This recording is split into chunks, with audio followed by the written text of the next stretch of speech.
Hey, welcome to Getting It Done North of 7. Today I'm going to show you how to replace the trimmer head line on your Black & Decker cordless trimmer. It's not very hard, so let's get to it. So the first thing you want to do is check out what size of line that you're going to be replacing onto your trimmer. See what size it uses.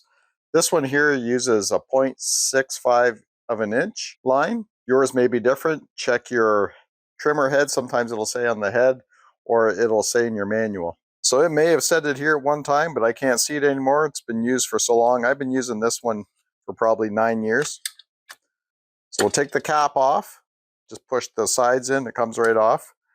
We're going to take the spool out. Now the spool might say what size of line you need, but I'm not seeing it on this one. So check your manual for sure. So again, you just pull your spool out like this.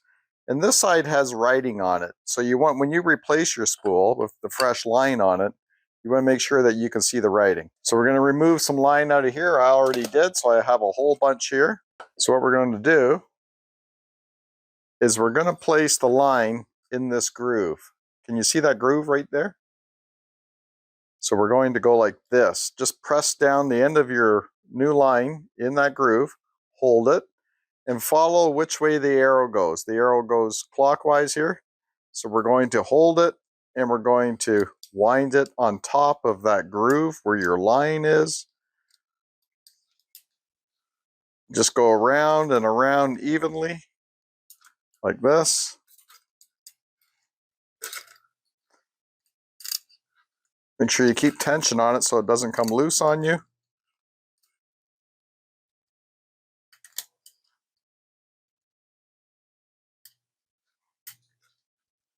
And then cross over it again. So what you're doing is you're going over that groove where your line is, and the line here, the line that you're spooling on, is going to hold it down into that groove. So now we have this much. I could have put way more line on than this. So what I'm going to do is, you see this hole here? This is where your line is going to feed through. So we're going to put our letters up first, right? Your letters are going to be pointing up. So we're going to put our line in through here. We're going to hold it snug. And we're going to put the spool back in there. And you're going to just give this a little tug so that your spool turns and sits. You'll know when it sits. It'll go into place. And we're going to wind this back here like this so that these tabs here go down in here and here. There's like a little slot for them.